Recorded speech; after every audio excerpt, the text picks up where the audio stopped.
तो जो देश धर्म के नाम पे बना था, वहाँ हिंदुस्तान से कम मुसलमान वहाँ गए और ज्यादा लोग हिंदुस्तान में रुके मुसलमान। उसकी सबसे बड़ी वजह थी वो बाबा साहेब अम्बेडकर साहब की थी कि इनका संविधान लोगों को इतना अच्छा लगा, मुसलमान लोगों को, कि उन्होंने इस्लामी जमहूरिया छोड़ के हिंदुस्तान में बाबा साहेब अम्बेडकर के बनाए हुए संविधान में रहना पसंद किया। और एक ऐसा संविधान उन्होंने बनाया जिसमें हर धर्म को आज़ादी थी, हर धर्म को अपनी मजहबी आज़ादी, हर धर्म को इकोनॉमिकल आज़ादी और हर व्यक्ति की आज़ादी का उन्होंने ख्याल रखा। लेकिन आप देखते होंगे 2014 के बाद से हिंदुस्तान का सोचने का तरीका बदल रहा है और जो छोटी जाति है वो जातियों को तोड़ने का काम, वोट लेने के लिए सबको ये नारा लगा के बोला जाता है बटोगे तो कटोगे, तो बटोगे तो कटोगे, ये बात की जाती। लेकिन जब सरकार आ जाती है तो जात के नाम से लोगों के ऊपर अत्याचार होता है। सबसे ज्यादा अत्याचार जो है वो दलित समुदाय के ऊपर, मुसलमान समुदाय के ऊपर और पीड़ित वंचित लोगों के ऊपर हो रहा है। इससे हमको अगर बचना है तो हमको हमारे संविधान का इस्तेमाल करना है और संविधान हम सबको समझना है। एक बात ये अच्छी है कि दलित समाज में अब इतना एजुकेशन हो गया है कि वो समझने लगे हैं, लेकिन आज भी मुसलमान समुदाय में ये समझने की कमी है।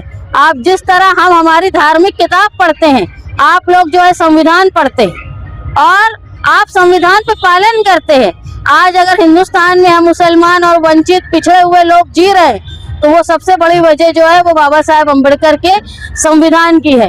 और जो सेंसस हो रहे हैं, जो 2001 में होना था सेंसस, लेकिन कोरोना की वजह से वो डिले हुआ, ये सेंसस में जाति का कॉलम बढ़ाना, इसके लिए हिंदुस्तान के वो लोग जो संविधान को बचाना चाहते थे, वो पक्ष के लोगों ने लड़ाई करके एक जाति का कॉलम बढ़ाया।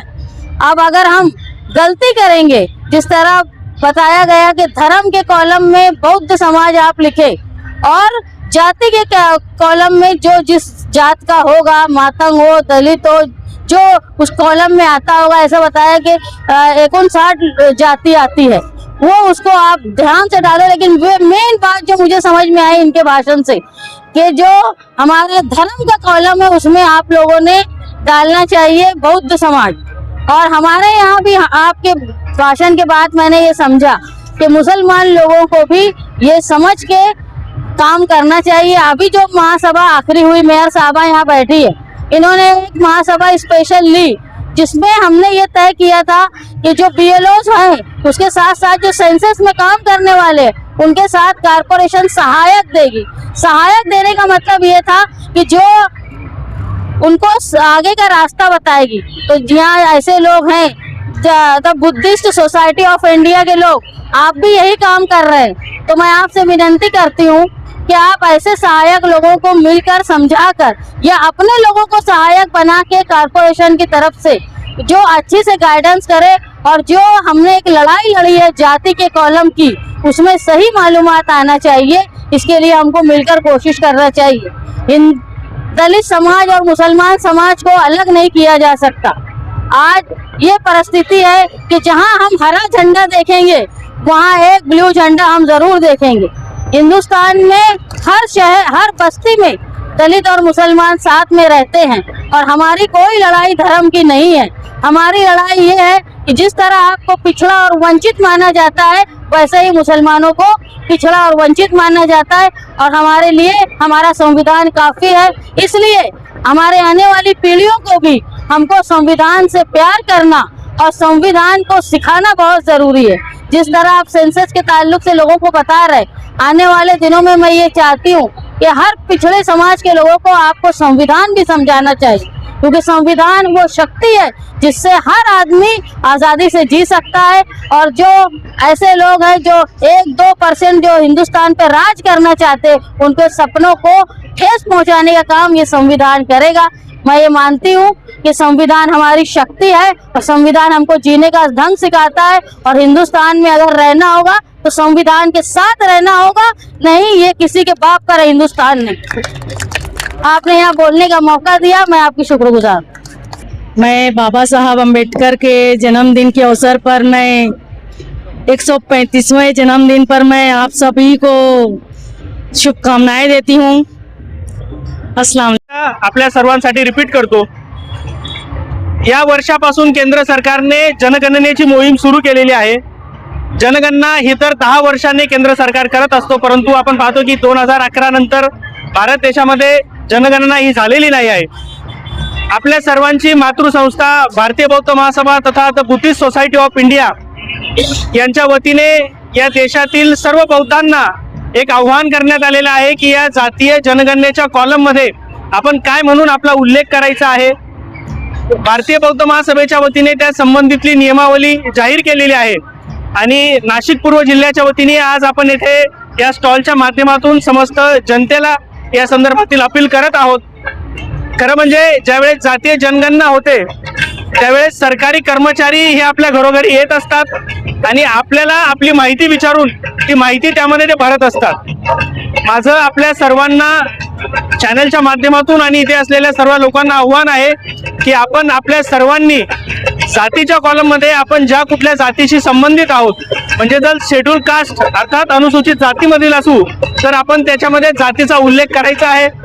पूर्वाश्रमीचा महार ज्याला आपण म्हणतो किंवा सांबार असेल, मातंग असेल, मदारी असतील, ज्या काही उपजाती असतील त्या जातींचा उल्लेख करायचा आहे आणि धर्माच्या कॉलममध्ये आपण बौद्ध म्हणून उल्लेख करायचा आहे। अनेकदा घोळ काय होतो, ज्यावेळेस सरकारी कर्मचारी आपल्याकडे माहिती भरण्यासाठी येतो त्यावेळेस बऱ्याचदा त्याच्या मनाने तो हिंदू ख्रिश्चन त्याच्या पद्धतीने भरत असतात, परंतु याच्यावर आपल्याला आक्षेप घ्यायचा आहे आणि आपली जी माहिती आहे ती तो बरोबर नोंदवतोय का, त्याच्या कॉलममध्ये तो ती माहिती टाकतोय का, ही खातरजमा करण्याची जबाबदारी आपली आहे। बऱ्याचदा असं होतंय जातीच्या कॉलममध्ये सुद्धा आपण बौद्ध उल्लेख करतो आणि धर्माच्या कॉलममध्ये सुद्धा बौद्ध म्हणून उल्लेख करतो, तर हे टाळावं। शेड्यूल कास्टमध्ये ज्या काही 59 जाती आहेत त्यांच्यासाठीचे सरकारी जे काही आरक्षणाच्या माध्यमातून सोयी सुविधा निर्माण झालेल्या आहेत आणि 1992 नंतर बौद्ध म्हणून ज्या केंद्रामध्ये सवलती बौद्धांना निर्माण झालेल्या आहेत तर त्यापासून डायव्हर्ट करण्यासाठी, त्यापासून दूर करण्यासाठी सुद्धा सरकारचं षडयंत्र आहे। हे षडयंत्र आपण समजून घेणं सुद्धा गरजेचं आहे। त्याच्यामुळे धर्माच्या कॉलममध्ये बौद्ध लिहावं, जी कुठला धर्म आपण असेल, मुस्लिम असेल, ख्रिश्चन असतील, बौद्ध असतील, तिथे धर्माचा उल्लेख करावा आणि जातीच्या कॉलममध्ये सुद्धा आपण ज्या कुठल्या जातीशी संबंधित आहोत, अनुसूचित जाती असेल, अनुसूचित जमाती असेल, त्याचा आपण त्यामध्ये उल्लेख करावा।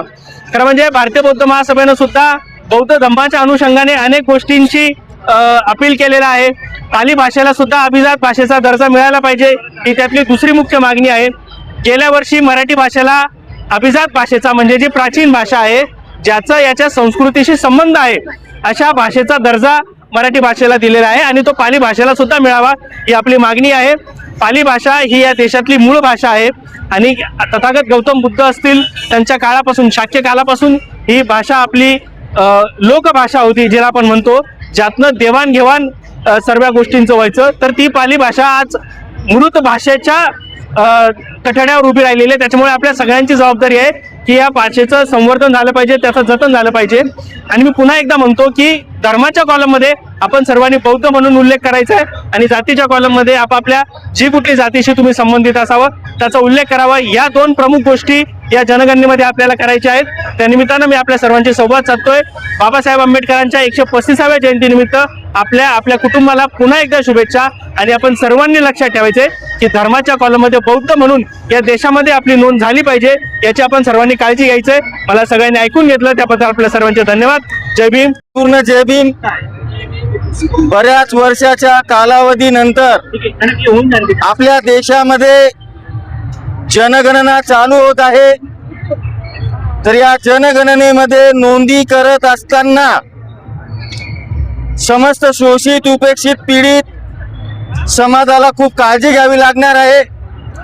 त्या बाबतीत प्रबुद्ध भारतचे उपसंपादक आदरणीय जितरत्न पटेल यांनी आपणास समजावून सांगितलेलं आहे। या देशामध्ये भारतीय बौद्ध महासभा आणि त्यांचे उर्दैवी भीमराव आंबेडकर साहेब हे सातत्याने आपल्याशी कनेक्टेड आहेत, आपल्याला ते मेसेज देत आहेत की या जनगणनेमध्ये आपल्याला खूप काळजीपूर्वक आपली जात आणि आपल्या धम्माचा उल्लेख करून घ्यावा लागणार आहे। आणि जर तो केला नाही आपण जर गाफील राहिलो तर येणाऱ्या ज्या काही सुख सुविधा असतात शासनाकडनं त्याच्यात मोठी गफलत होणार आहे, आपली फसगत होणार आहे. म्हणून काळजीपूर्वक काटेकोरपणे सूचनांचं पालन करा. या सुंदरशा जनगणनेच्या संदर्भाने जनजागृती कार्यक्रमामध्ये आपल्याकडे मालेगाव शहराचे प्रतिम नागरिक आदरणीय महापौर साहेब, उपमहापौर साहेब, कॉर्पोरेशनचे सहाय्यक साहेब आणि इतर त्यांचे सहकारी नगरसेवकगण, करण चव्हाण आदी महान लोक उपस्थित झाले. मी सर्वांचे भारतीय बौद्ध महासभेतर्फे हार्दिक आभार मानतो. आणि आपण जनश्रोते जबाबदारीने या कार्यक्रमाला उपस्थित झालात, आपले देखील आभार मानतो आणि आपल्याकडून अपेक्षा करतो की आपण एक चांगला विधायक संदेश या कार्यक्रमातून घेऊन जावा आणि आपल्या शोषित पीडित उपेक्षित समाजापर्यंत आजचा मेसेज पोहोचवावा ही विनंती करतो. आपल्या सर्वांचे जाहीर आभार. कार्यक्रम संपला.